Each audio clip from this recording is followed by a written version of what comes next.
Hello everyone, मैं ज्योति पारिक और आपका हमारे यूट्यूब चैनल एग्जाम रेस 2.0 में एक बार फिर से स्वागत है।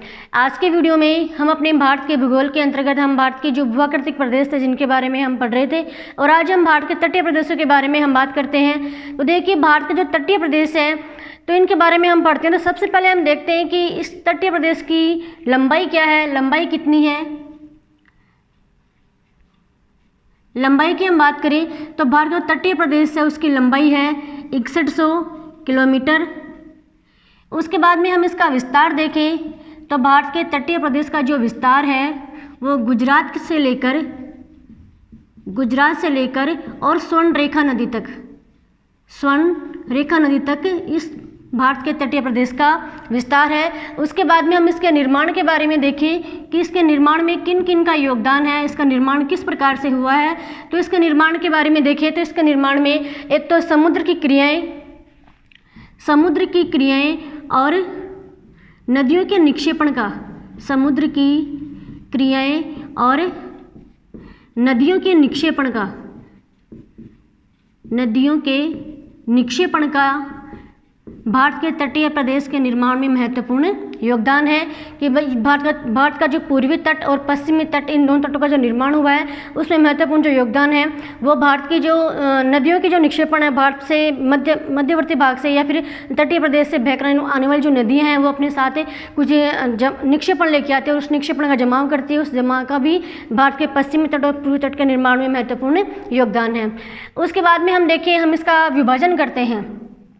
भारत के तटीय प्रदेश का हम विभाजन करें तो इसके विभाजन हम दो आधार पर करते हैं। एक है भारत का पश्चिमी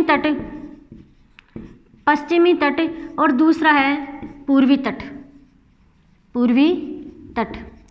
तो पहले हमने देखा कि भारत का जो पूरा तटीय प्रदेश है इसका जो विस्तार है गुजरात से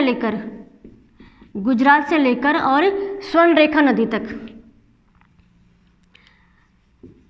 रेखा नदी तक इसका विस्तार है। उसके बाद में हमने इसका विभाजन किया। इसका एक है पश्चिमी तट, एक है पूर्वी तट। तो पश्चिमी तट के विस्तार के बारे में हम सबसे पहले देखें तो पश्चिमी तट का जो विस्तार है वो गुजरात से लेकर और कन्याकुमारी तक भारत के पश्चिमी तट का विस्तार है। और पूर्वी तट के विस्तार के बारे में हम देखें तो पूर्वी तट का विस्तार स्वर्ण रेखा नदी से लेकर और कन्याकुमारी तक भारत के पूर्वी तट का विस्तार है। अब उसके बारे में हम आगे हम इसका अलग अलग विभाजन करें तो पहले हम विभाजन करते हैं पश्चिमी तट का। तो भारत का जो पश्चिमी तट है उसको 4 भागों में विभक्त किया गया है। तो पहला है गुजरात का तट, दूसरा है कोंकण तट, तीसरा है कन्नड़ तट और चौथा है मालाबार तट। तो इस प्रकार से हमने भारत के पश्चिमी तट को 4 भागों में बांटा है। पहला है गुजरात का तट। इसके विस्तार में हम देखें तो इसका जो विस्तार है वो गुजरात से लेकर और यहाँ पे स्थित है दमन तक इसका विस्तार है। तट कौन सा है? गुजरात का तट, जिसका विस्तार गुजरात से लेकर और दमन तक विस्तृत है। उसके बाद में दूसरा तट है दमन से लेकर और यहाँ पे स्थित है गोवा, दमन से गोवा। उसके बाद गोवा से मंगलोर और मंगलोर से लेकर कन्याकुमारी तक। तो पहला तट है वो है गुजरात का तट जिसका विस्तार है गुजरात से लेकर और दमन तक। दूसरा तट है कोंकण तट जो दमन से लेकर और गोवा तक। कौन सा है? कोंकण तट। अब उसके बाद में तीसरा तट है कन्नड़ तट जिसका विस्तार है गोवा से लेकर और मंगलोर तक। तट कौन सा है? कन्नड़ तट। उसके बाद में मंगलोर से लेकर और एक कन्याकुमारी तक, इस तट का नाम है मालाबार तट। इस प्रकार से भारत के पश्चिमी तटीय प्रदेश को 4 भागों में बांटा है हमने। पहला है गुजरात का तट, दूसरा है कोंकण तट, तीसरा कन्नड़ तट और चौथा है मालाबार तट। हमने इसके विस्तार के बारे में देखा कि गुजरात के तट का विस्तार है गुजरात से लेकर दमन तक, कोंकण तट का विस्तार है दमन से लेकर गोवा तक, कन्नड़ तट का विस्तार है गोवा से लेकर और मंगलोर तक, और मालाबार तट का विस्तार है मंगलोर से लेकर कन्याकुमारी तक। इस प्रकार से पश्चिमी तट का विभाजन हमने किया है। अब उसके बाद में हम अगला विभाजन करते हैं। अगला हमारा पूर्वी तट। तो पूर्वी तट का विभाजन हम करते हैं, उसको भी तीन प्रकार से हम इसको विभाजन करते हैं। पहला है कोरोमंडल तट, कोरोमंडल। दूसरा है उत्तरी सरकार, कोरोमंडल तट, उत्तरी सरकार तट। और तीसरा है उत्कल तट, उत्कल तट। इस प्रकार से पूर्वी तट को भी हम 3 भागों में बांटते हैं। तो पहला हमने देखा कोरोमंडल तट। तो देखिए यहाँ पर बहती है कृष्णा नदी, कृष्णा नदी, ठीक है। और दक्षिण में अपना है कन्याकुमारी, तो कन्याकुमारी से लेकर और कृष्णा नदी के तट तक है अपना है कोरोमंडल तट, कोरोमंडल तट। उसके बाद में ऊपर है हमारी महानदी, महानदी। तो कृष्णा नदी के मुहाने से लेकर महानदी के मुहाने तक जो तट का विस्तार है वो है हमारा उत्तरी सरकार तट, उत्तरी सरकार तट। अब उसके बाद में महानदी के मुहाने से लेकर और स्वर्णरेखा नदी के मुहाने तक जो तट है वो हमारा है उत्कल तट, उत्कल तट। इस प्रकार से भारत के पूर्वी तट को भी हमने 3 भागों में विभाजित किया है, कोरोमंडल तट, उत्तरी सरकार तट और उत्कल तट, ठीक है। अब उसके बाद में हम इसकी हम चौड़ाई की बात कर लेते हैं। हमने इसकी चौड़ाई की बात पहले हमने छोड़ दी थी, अब कर लेते हैं। तो चौड़ाई के बारे में हम देखें तो भारत का पश्चिमी तट और पूर्वी तट के बारे में देखें तो भारत का जो पश्चिमी तट है, भारत का पश्चिमी तट है वह थोड़ा कम चौड़ा, इसकी जो लंबाई उसकी चौड़ाई है 50 से लेके और 100 किलोमीटर तक।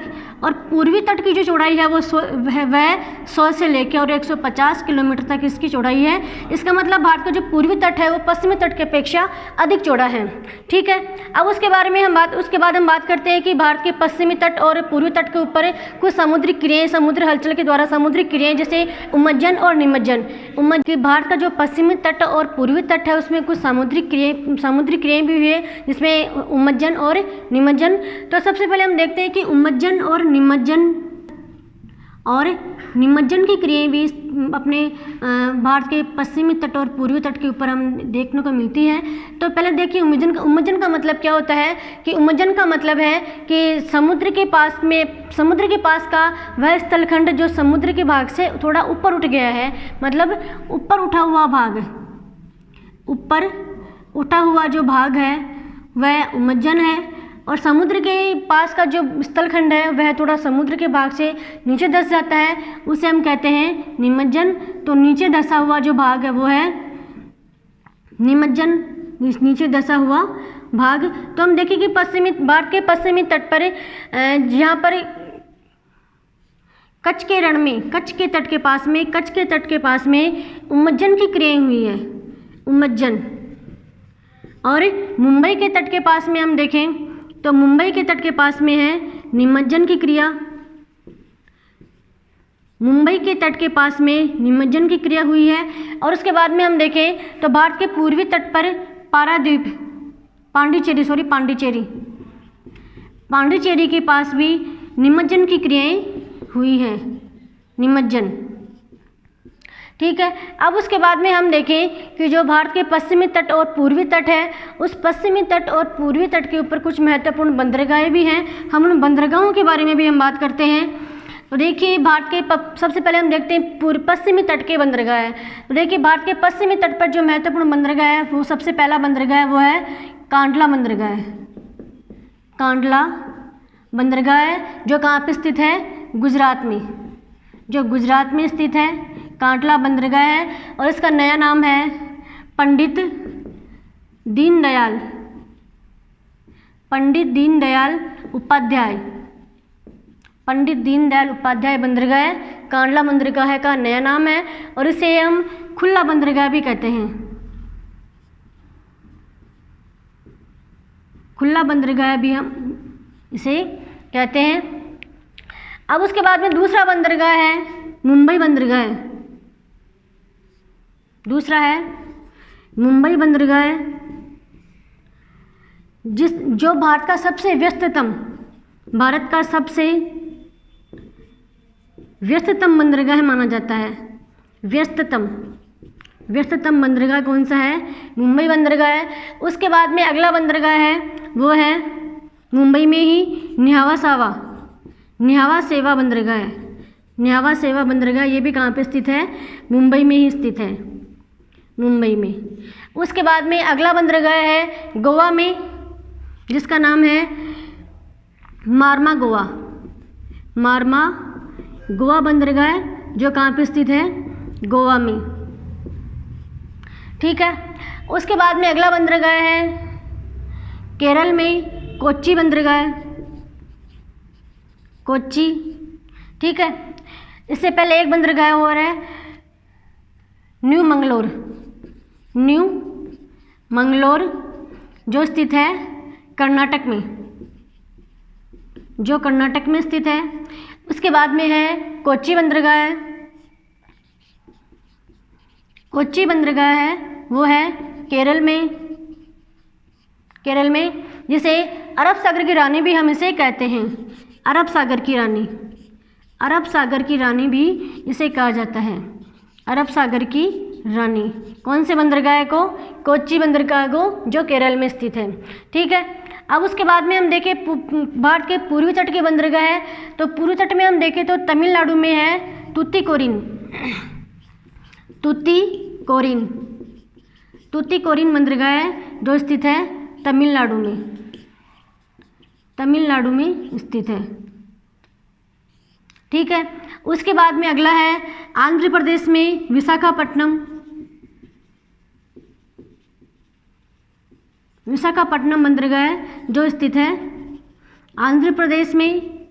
उसके बाद अगला बंदरगाह है पारादीप, पारादीप जो स्थित है उड़ीसा में, उड़ीसा में। इस प्रकार से भारत के पूर्वी तट के ऊपर भी 3 महत्वपूर्ण बंदरगाह हैं। तूतीकोरिन जो तमिलनाडु में स्थित है, उसके बाद है विशाखापट्टनम जो आंध्र प्रदेश में स्थित है, और फिर है पारादीप जो उड़ीसा में स्थित है।